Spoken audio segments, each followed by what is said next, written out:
Hi, thanks for coming. There's still a few people coming in, so I'll start fairly slow. My name is Jules, and I am a consultant. Now, that means I get to see the inside of an awful lot of companies. And it seems to me that everywhere I go, I hear the same thing. We're sorry. We didn't intend for it to look like this. It kind of got out of hand. And everybody, it seems to me, when I go into a company to do some consulting, they are all worried about the amount of technical debt. So if I may, I'd like to calibrate the room. How many people here are working with too much technical debt? Okay, how many are working with too little? And how many have got just the right amount and any more would just spoil it? Okay, two. Okay, so we can see that this is a common problem. We all know what it is. You didn't hesitate in putting your hands up to say you got too much, but what exactly is technical debt? I've heard lots of people talking about it. I've heard suggestions like it's, dirty code or it's code that smells. There's all sorts of language about it. But actually, there's not much that you can action. This is all down to a feeling that we get about working on the code. Does that make sense? Now, if you don't know what it is, how do you go about fixing it? Because often I've seen refactoring efforts that make matters worse.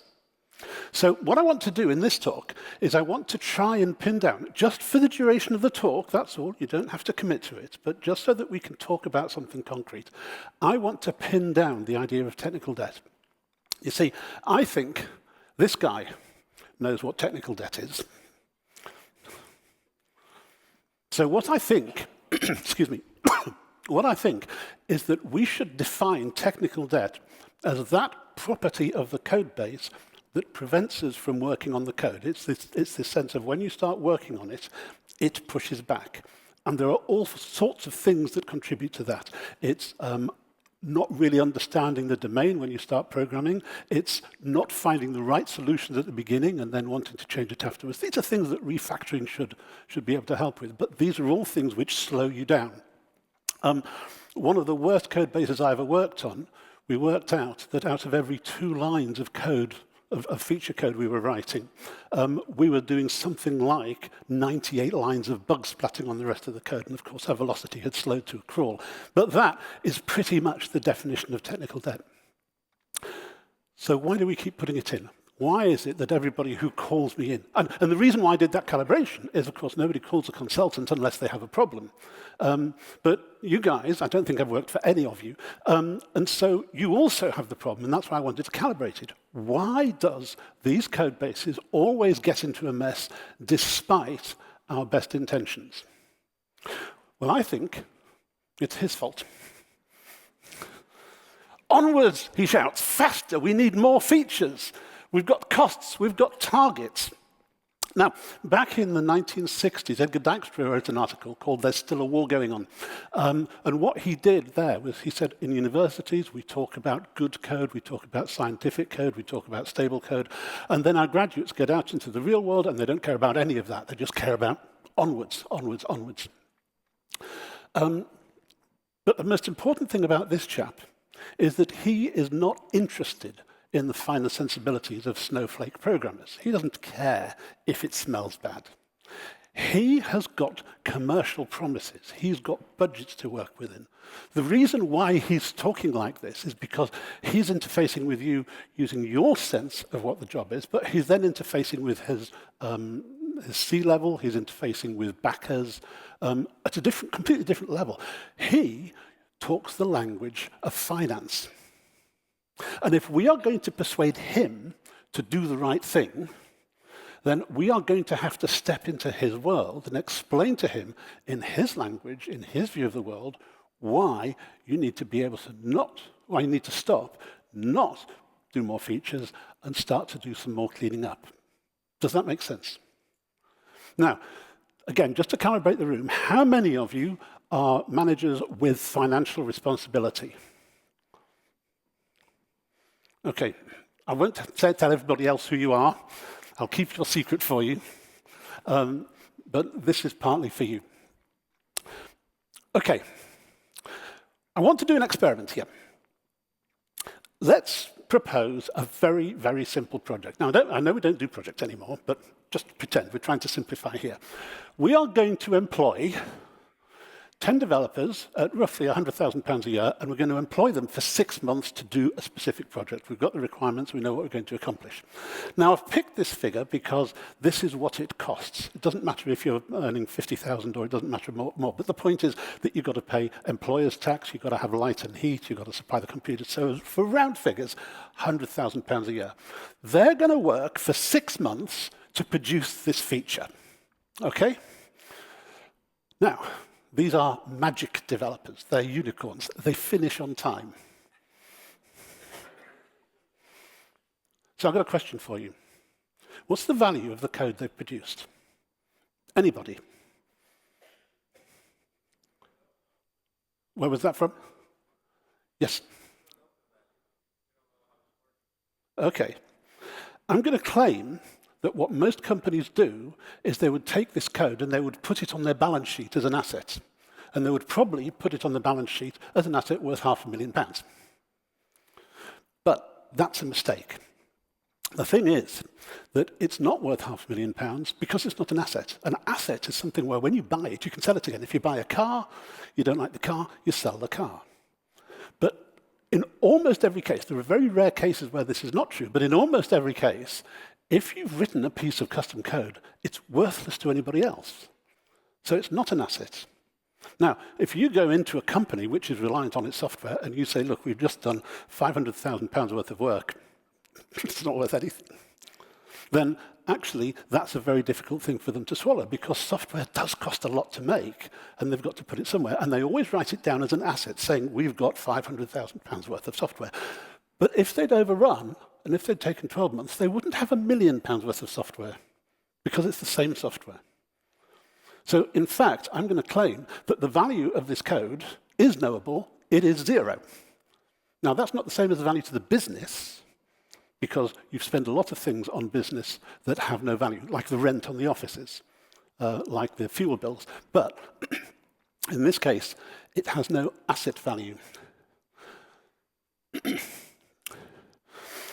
Incidentally, I want to make this point while I'm here, and that is the code has no value, but that's not true of the data that it's manipulating. I have seen companies lose access to their software, and a bunch of hackers in a long weekend can get the lights back on again. I've seen companies lose access to their data, and it's almost invariably fatal. If you look at what's happening now in the news, Marks and Spencer's, Co-op, Harrods, all been hit by ransomware. Why do ransomware hackers always attack the data? Because that's where the value is, not in the code. Okay, I'm going to start showing you what I think are a set of laws of technical debt which you simply have to work with. And the first one of these is that point I've just made. Technical debt is not an asset. Development is pure overhead, same as rent on the buildings is.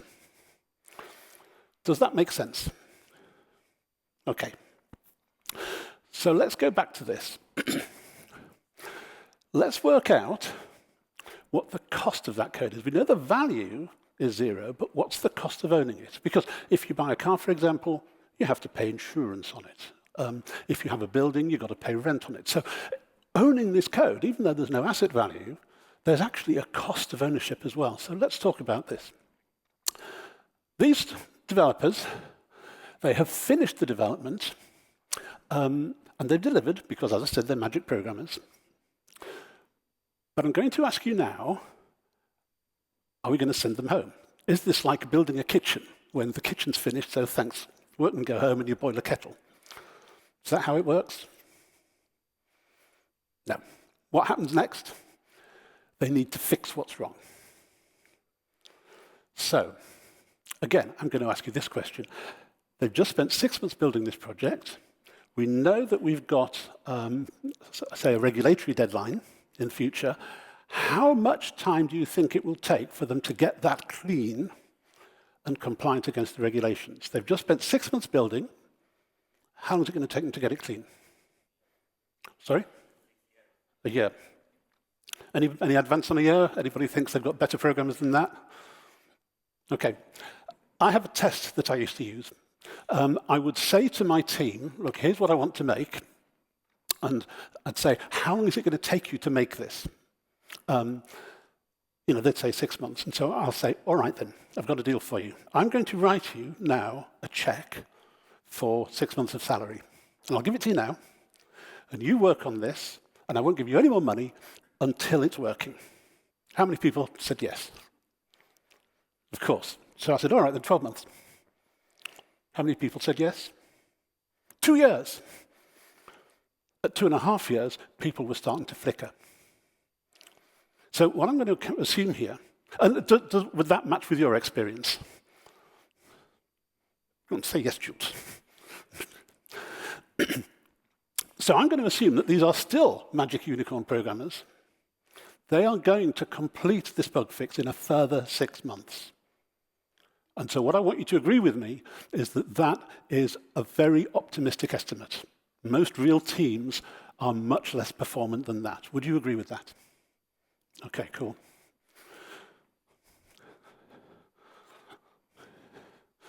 Right, so let's go back to our fundamental laws. The second law is that code incurs liability. That liability is the debt. You have to keep servicing the liability. For as long as the software exists, you have to keep paying the maintenance on it. That payback is what we describe as the technical debt. The reason why that guy at the beginning was debugging for 6 months was because of the liability incurred by the code base he's working on. Does that make sense? Okay, so now we're starting to move towards a formal definition of what technical debt is in terms of the work, in terms of the liability for work that it incurs.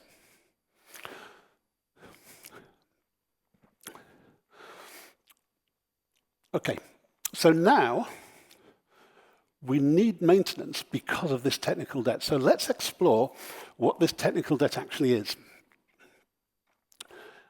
Let's draw a picture of this project that we've just done. The first 6 months, we start off greenfield, and we have obviously no code.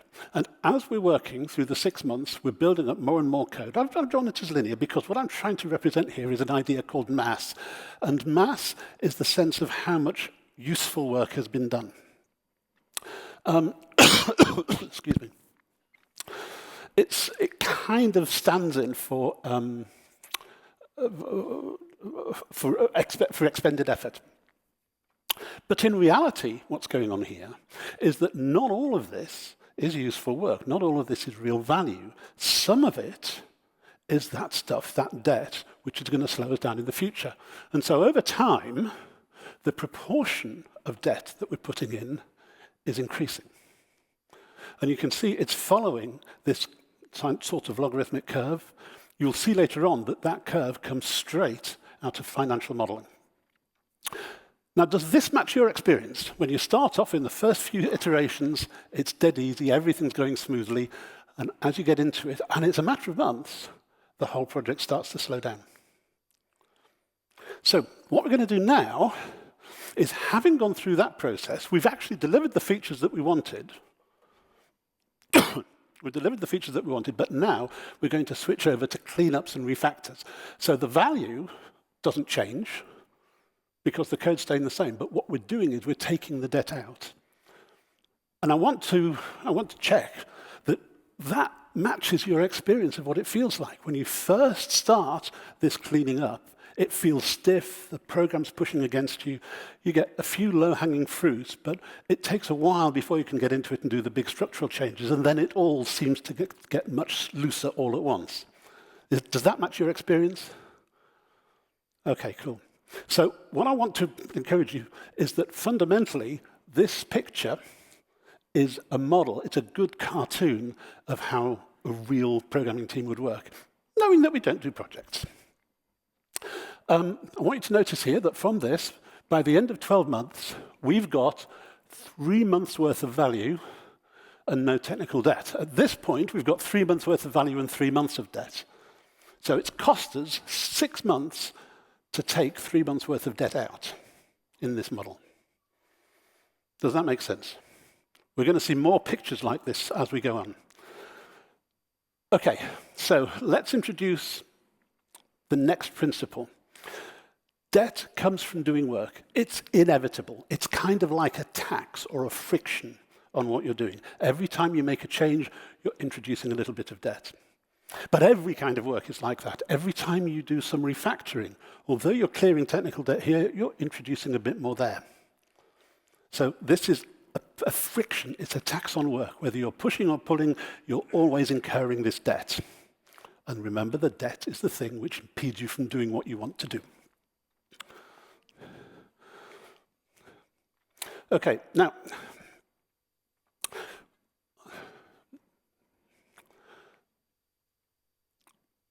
what I want to do here is draw on this a velocity curve. Now, I know we don't do velocity either because it doesn't mean anything and you can't really measure it. We'll talk later on, if we've got time, about proxies that you can use for this. But assuming you can calibrate the team at this point and you can work out what velocity they're working at when it's a greenfield site and there's no technical debt to push against. What happens over time is obviously the debt falls, the velocity falls, until at this point, you've stopped putting any value in, so the velocity has fallen to 0 because you're not putting any value.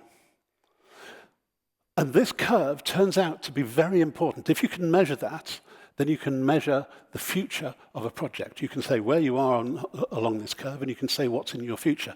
And one of the things that's happened is that if this curve here falls below 50% of V0, the project's lost. Because no matter how much refactoring you do, the debt is increasing faster.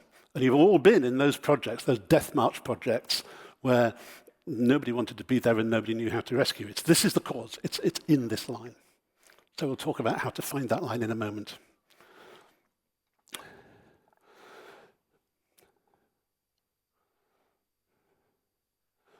Okay, one last thing.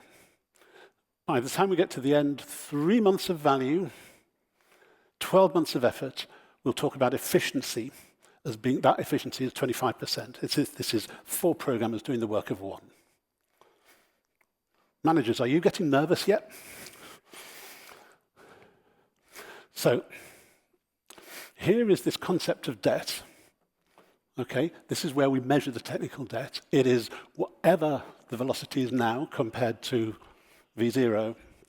And there is a thing, it's a financial term from gearing, which is the ratio of debt to value. And that turns out to be very important. The gearing here is 100%. In financial terms, managers, you will agree, won't you, that 100% gearing is scary, scary. And this is still magic programs. Okay, so debt compounds. By its nature, you've seen those compound curves going up and down. Debt compounds. More debt reduces your velocity, but by reducing the velocity, it also increases your debt. We've seen if you've got a code base with a lot of debt in, you're doing less work on the value, but you're still doing just as much work, which is pouring more debt into it. You're having to service the debt as well. Is that making sense? Okay, so what I want to do now is I want to show you a different way of drawing this, because I want to justify what you've just seen.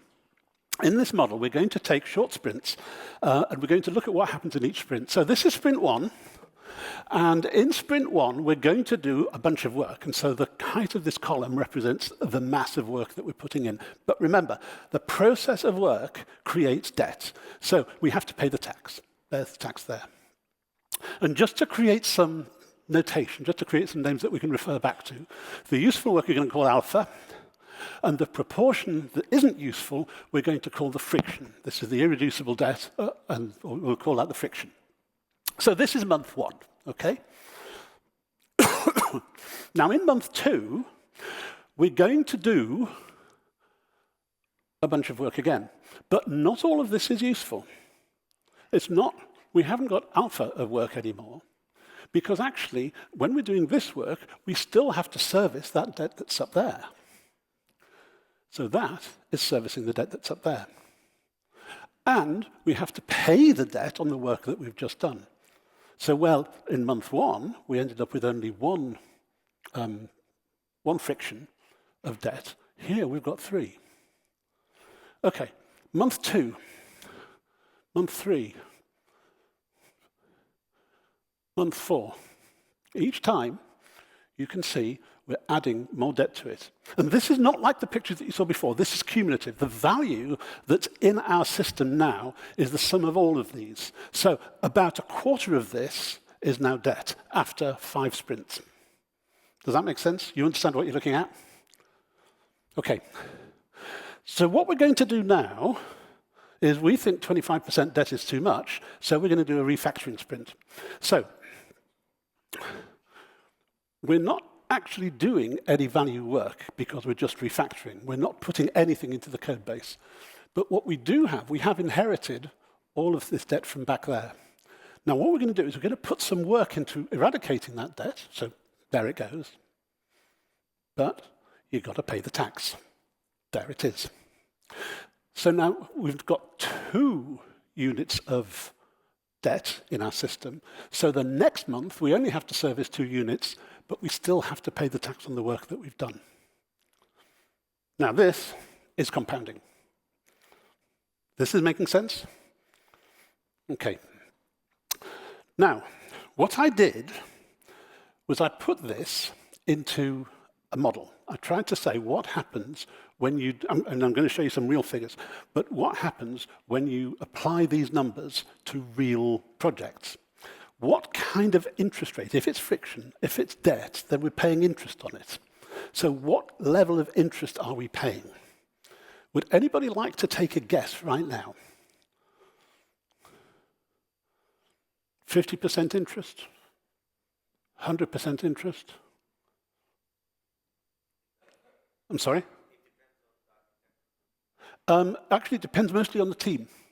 Teams are fairly constant in the overhead, in the friction that they have.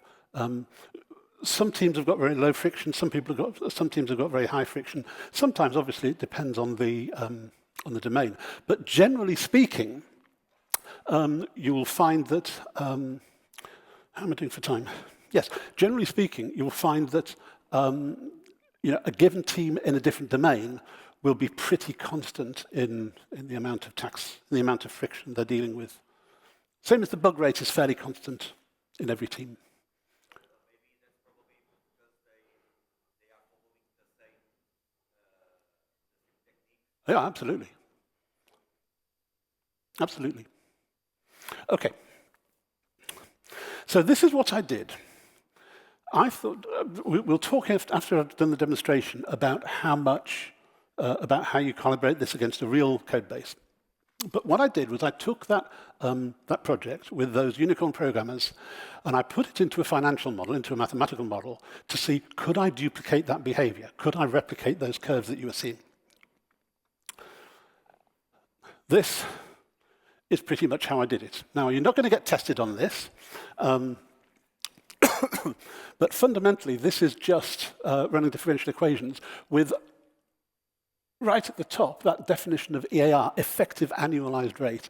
That is the standard financial formula. So there's nothing special in that. I know it looks ugly, but there's nothing special in that. And financiers will understand that and recognize that immediately. Managers, would you concur? Okay.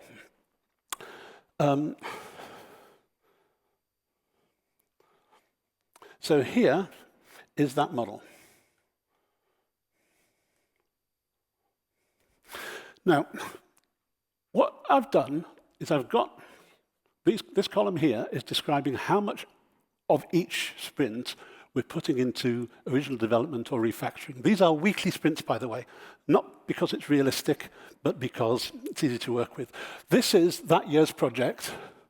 I'm sorry, it's fallen off the bottom. In fact, let me see if I can do anything with that. It's not worth it.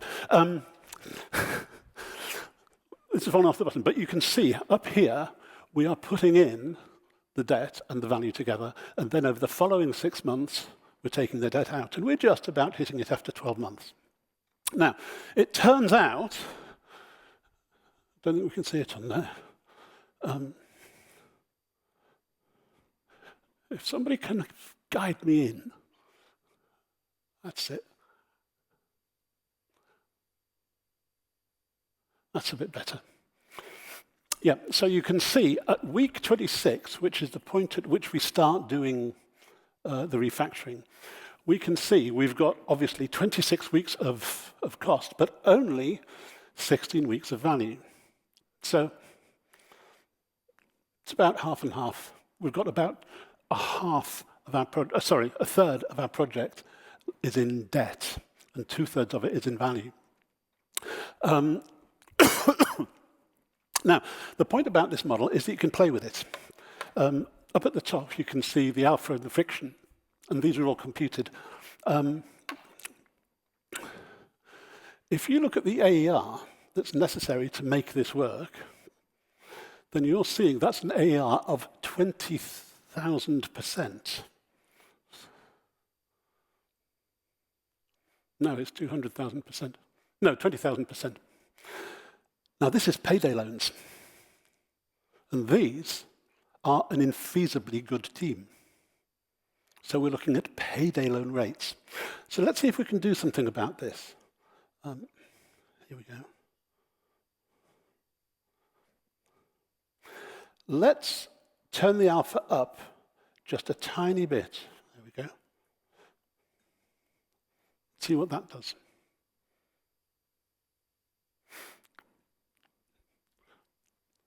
It's reduced the amount of debt slightly.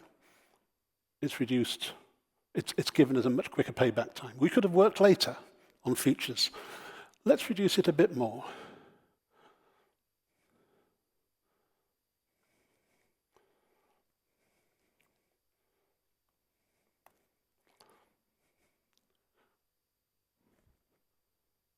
Why hasn't that? There we go. And we can turn this up to all sorts of numbers.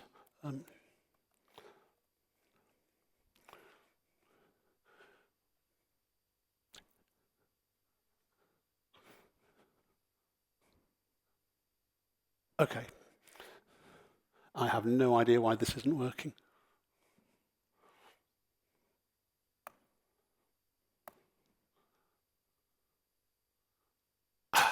Yes.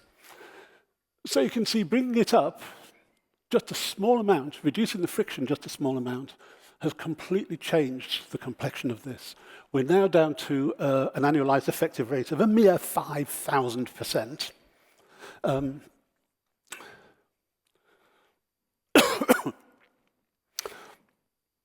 Let's put this back. Here we go.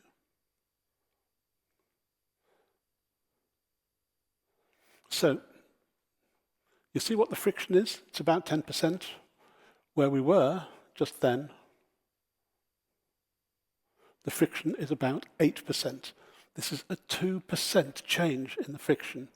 And it's had all of that effect on the project, and it's had all of that effect on the interest rate that you're paying. And it's still not catching up. There we go. Yes, very, very small changes in the friction. Just 2% change in the friction makes this very, very big change in the life of the project. We can do other things too with this model. Because we're doing it sprint by sprint, we can say, well, what happens if we put in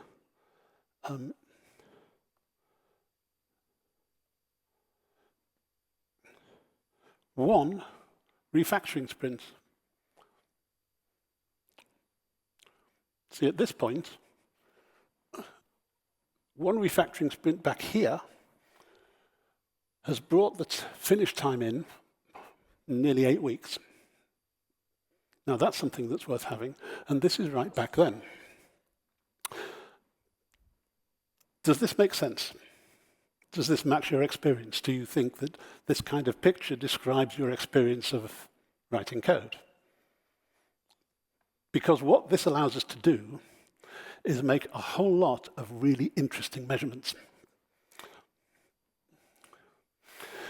Now, what you just saw was this thing animated. If you would like to have a look at that model, if you'd like to play with it yourself, send me an email. I will send you a link to it. You can play with it to your heart's content.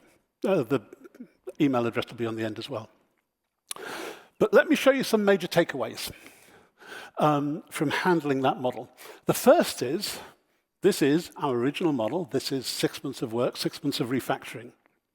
The total accrued value, which you saw, was 17 weeks, which happened at month 6. The total work that we put in was obviously 52 weeks. So the maximum debt was 9 weeks, and so the gearing was 53%, which is a lot. So our efficiency is at 32%. So that means we've got 3 programmers doing the work of 1. The minimum velocity was 58%. And remember, I told you there's something special about 50% velocity. That's the point at which the project becomes unrecoverable. We're getting very close to that. But what I did was I took the exact same team, and this time I gave them regular refactoring sprints. And that looks like this. So I did the first refactoring sprint at week 4, and then week 11, and so on. You can see the intervals are increasing. But look what's happened. We've never really built up a lot of debt. By the time we get to week 52, we kept on going. We've now got 38 weeks of value by the time we get to the end, out of 52, which is much better. This is 3 programmers doing the work of 2. The gearing is only 5%. We're just not having to shoulder too much debt. The efficiency is nearly 3/4. This is very powerful stuff. Now, this is the same team, working on the same code base, just doing early refactors. And why does this happen? Because you've seen earlier on, the thing which does the damage is how the debt accrues and compounds. But if you've got to the point where you've got more than a week of debt in the system, take it out, and now it's not slowing you down. So the refactoring that you do in the early stages, at the architectural stages, and at the planning stages, and during the spikes, if you can refactor there, it has a totally disproportionate effect on what you're creating. We have literally done twice as much work with the same team for no overhead. This is free money. Isn't that exciting? I think that's exciting.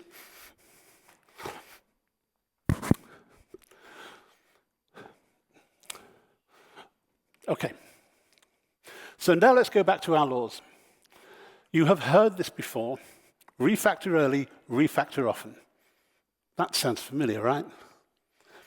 But now you've seen the model that tells you why that's so important. Because if you refactor early, you stop your debt from getting out of control. Now, you'll have noticed we're not trying to reduce the debt to 0. If you wait a week, if you wait a little bit longer and you've got like a week and a half's worth of debt and you take a week out of that, that's okay. But the important thing is to stop it from ballooning, just like credit card debt. If you're buying groceries on credit cards, you're in trouble because it just compounds. The other thing is, despite what that angry manager thinks, it doesn't slow you down. We actually got twice the performance out of this team simply by doing small refactorings here and there. We had in, I think it was 6 weeks of refactoring, as much benefit as we did in 26 weeks of refactoring when we did it all backloaded. So, if you take away one thing from this talk, it's refactor early, refactor often. And 1 refactoring sprint every week in a smallish project seems about right. If you're in a big, complex project, which is already rotting, then you need to be looking at something a little bit more common than that. You know, maybe once every 3 weeks, once every 2 weeks, maybe a solid month of refactoring just to get to grips on the code and clean it up a bit. There's something else that this model allows us to do. And that is, we can look at the behavior when the velocity starts to collapse. So what I've done here is I've tabulated some values of alpha, and I've shown what the friction is. So this is our model that we keep working. This is our magic programs model. This is the improved version, which we played with earlier on in the model. This is a slightly worse version, and that's an unfeasibly good model. And now what we're doing here is we're working for 26 weeks, and then we do the cleanups. And so we're asking how long it takes to clean up the code after that 26 weeks of working. So here, in our model, it was 26 weeks. In our better model, it was 17 weeks, but at this friction rate, it never cleans up. It just carries on getting worse and worse and worse. And it's basically what happens is when the velocity drops below 50% for any reason, then it means that every time you put in 100% of effort, then say 40% of that is value, 60% of that is debt, the tax, which means your net gain is a 20% loss. That's why the project's not recoverable. That's where the death mark projects come from.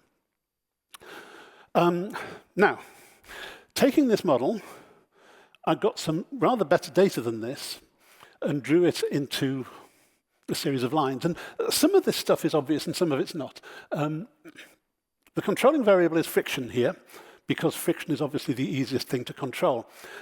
So as the friction rises, then obviously the alpha falls, but not by much. You see, this is the interesting thing. You don't need a lot of friction to do the damage. And you can see that you seem to be putting in a lot of value, even though, even as the friction's falling. You can see that the efficiency, which is the yellow dotted line, that's falling a lot faster than the alpha. So even though the alpha looks like you're doing a good job, the actual value that you're putting in is much weaker than that, much poorer than that, and falls a great deal faster.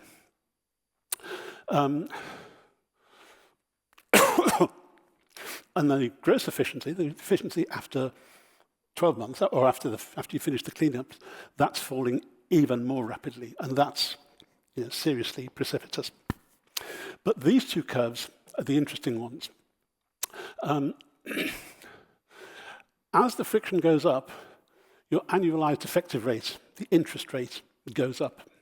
And as it goes up, the cleanup time goes up. And there comes a point, slightly to the right of here, where actually that goes off asymptotically. And again, that model that I just showed you, it will produce curves like this. You can experiment with it for yourself and see how it works.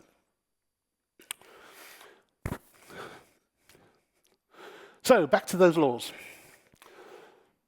Whatever you do, keep an eye on velocity.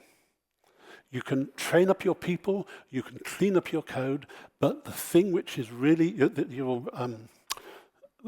needle which you want to move is your velocity. If the velocity is starting to fall to within about 75% of V0, then you need to start doing some refactors to bring it up. I know that every team produces technical debt, every team pays its tax. If the tax is, you can reduce the tax, that's great, if you can, but that takes investment. And if you can get the investment, that's great. But even if you can't, any project can be built efficiently by any team so long as you keep an eye on the debt and the velocity tells you what the debt is. And then after that, you minimize the friction ruthlessly. So now let's take this back to work and we will go and tell him that he has got £30,000 worth of technical debt in the code now, which you can now measure. You can tell him that he's paying 20,000% interest on that now, and you can measure that, and you're not getting anything in return for that. It's not like you even get a car that's been insured, so it's not like you get a new car if it's stolen. There is no benefit for this because it is simply the interest that you're paying on the debt that you've already got. If you say that to your boss, managers over here, are you ready for this? If you say that to him, you will turn him into that.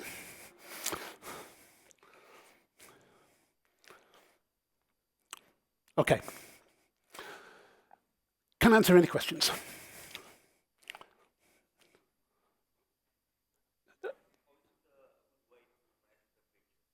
Okay, everybody always asks me that. What's a good way to measure the friction?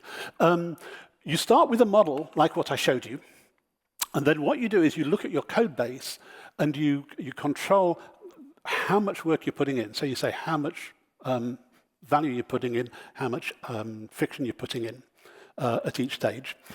You work out a friction level, But then you fiddle it, you sort of fit it to what you can see from your code repos. And in your code repos, you do what you can. You need to find proxies for the velocity. But V0 is quite easy to find. You get a team on a greenfield project or on a spike, and you look at how they perform. And what you're looking for is things like how many lines of code they write. Now, I know lines of code aren't comparable, but when you're comparing them with themselves, they're close enough.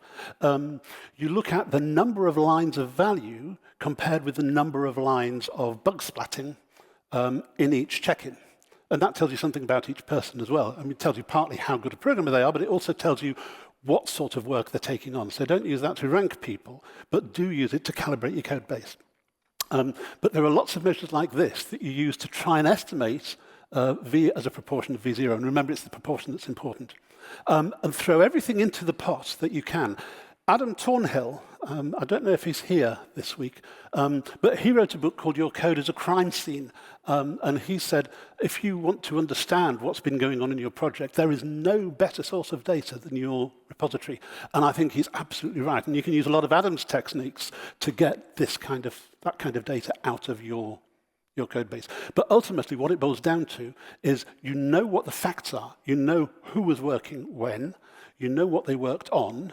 You know how big the tickets were when they worked on them.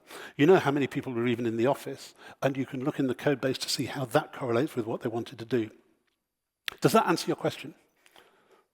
Okay, cool. Yes, sir.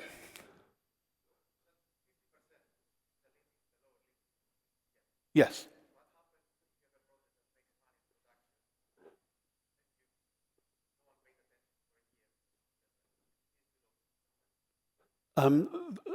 I think your question was, because I'm struggling to hear, but I think your question was, if your velocity does drop below 50%, then what happens? Because people aren't paying attention, what do you do next? The code's extinct. You cannot save it. You can do running repairs, but this is a point at which you need to be thinking about either major refactoring, major re-architecting, or a rewrite. Because at this point, the code base is so corrupted with debt that it doesn't matter what you do to it to clean it up. It's going to be pushing back harder than you can. So there is a point at which code bases become extinct, and that, I think, is it. If you're at 50% or if you're below 50%, it's not worth the candle anymore. Are you happy with that? Okay, so.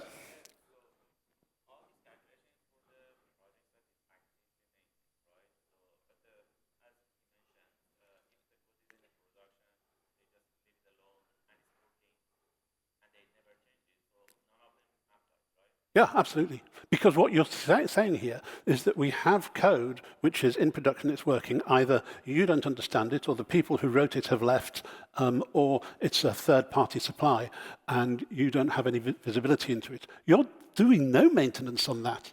Now, you might be having extra work trying to glue that to what you've got now. I mean, I worked on a project where we had one line. This had been written in Fortran and then translated into Delphi and then into Delphi.NET and then C#. And there was one method in there that was 32,000 lines long. And even the guy who wrote it was not prepared to do any work with it. Now, was that impeding our ability to do work? Well, kind of, because we just had to trust what we knew about it. But nobody was ever servicing it. So we don't care about that. So that's not debt in my terms. It's ugly, it's smelly, it's like sand in your underwear, but it's not, under my terms, debt.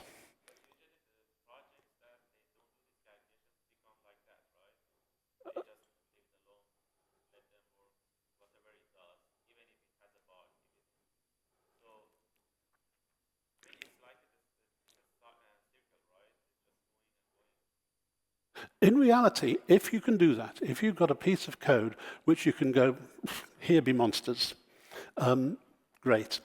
My experience, those warnings last about 6 months. Because if you start looking into it, if you care what it's doing, then it's starting to push back. There will be some leakage across the boundary, even if only you're building more and more complex shims to be able to protect it. So in the idealized sense, if it's an opaque black box and you can't touch it, it's not debt. It might be a problem, but it's not debty problem. But if it's starting to leak, if the boundaries are starting to leak, it becomes your problem, and at that point you can start measuring the debt against it. Is that okay for an answer? Okay, cool. Anything else? So. Yep. There's a big difference to me between repeated code and a method that's 30,000 lines of code long that was written because somebody panicked and just wrote it, and now it does the job beautifully, but nobody knows what it means. And to me, that's Trust me, it wasn't beautiful. but to me, that's a completely different. How do you prioritize the debt? How would you classify the debt? Okay. For the camera, the question was, how do you clarify the debt? How do you understand which is the bit that's dangerous? Well, actually, your developers know. Your repository knows. You can look at where the sticky bits are. Somebody works on this module, then you're going to see a 20% velocity. Somebody works on this module, it's going to be an 80% velocity. You know there's something wrong with that module. And this is a lot of what Thornhill talks about. This is what his book's about. The more difficult question is that when you've found this, what do you do about it? In what way do you refactor it in order to get something which is actually useful and is moving the needle? Because a lot of people will go into a refactor and they'll go, I don't like this variable naming. And all they can do is go for that low-hanging fruit because the rest of it is too sticky. And the answer to that, I'm sorry, I haven't got time to give you a full answer, but there is a book about it.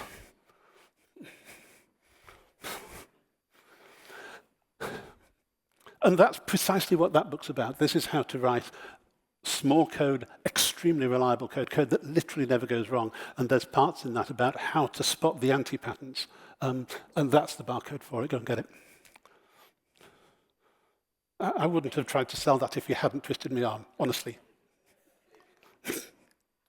Okay, any other questions? So.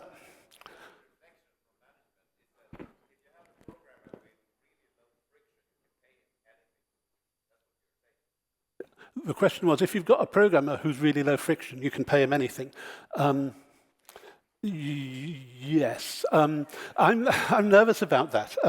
I actually believe there is such a thing as a 10x programmer, but I think that what he does is not write loads and loads of code. I think what he does is write lots and lots of value. He tends to write much less code. And a 10x programmer in a team, which is truly following him, so somebody who's like that but charismatic, he will up the game of everybody on the team. Can you pay him anything? Not in this day and age, but you damn well should, because that's where your productivity, that's where your value is coming from. If you can find such a person, there's not many of them, because actually most of them don't fit in corporate structures and most of them are working for themselves. That's my experience anyway. Is that answering your question? I mean, I know I'm being a little bit flippant, but okay, thank you. So.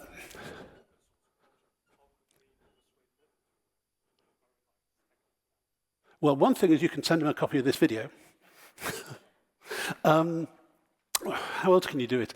I actually think that success breeds success. And this is actually very similar to a question which I often get asked, that when I go back to work, how do I start implementing this in my team? And I think you start with corners. You start with something small, you deliver, practice, get your own juices flowing, learn how to do this, learn to get your perceptions working. Learn the anti-patterns so you can learn how to home in on where the costs are and where the friction is. And then just do it. And trust me, if it's successful for you, everybody will start taking notice. I mean, you'll get poison in your coffee and things like that, but everybody will take notice because success is its own advertising. You okay with that? Okay. So. You're going to have to shout. In fact, can we get a microphone, please? Just getting you a microphone. I have no chance of hearing you from back there.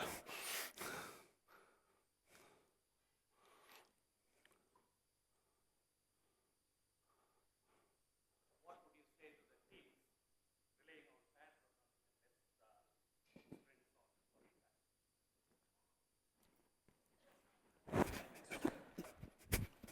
What would you say to the teams insisting on pair programming and less? Okay, right. What would I say to a team that's insisting on pair programming and not refactoring? The same thing that I would advise to a team that's insisting on code reviews and no refactoring? Dust off your CV, guys. What did you expect me to say? I mean, if you're not doing refactoring, then the debt is increasing and the code will go extinct. And you've all seen this. I mean, you see these consultancies that go into a company and they've got the latest shiny new thing and they say, right, we're going to do this. And they get tremendous velocity in the early stages. And after 2 years, nobody in the consultancy wants to work in it anymore. And the consultancy says to the client, well, look, it's your code, it's your problem. And off they go, and you've got to start again. The thing is that if you don't manage that velocity, if you don't manage the friction, if you don't clean the debt out of the system, then it will choke. And there is no alternative to that. It doesn't matter what friction it is. You can be running at 5,000% interest, which is quite low, you've seen. But even at 5,000%, if you don't clean up after yourself, then you're just going to get stuck sooner or later. Now, if you've got something which is inherently time limited, like you're producing an app for an event like this, and tomorrow the app is completely obsolete, don't care about it, because you're going to throw the debt away. You're just going to sink it. But if you're working on anything which has any kind of longevity, you have to keep an eye on the debt, and you have to measure it. And I've shown you here the tools by which you can measure it. Does that make sense? OK, I am slightly over time. I think that's what I'm being told. If there are no more questions, thank you very much for being here.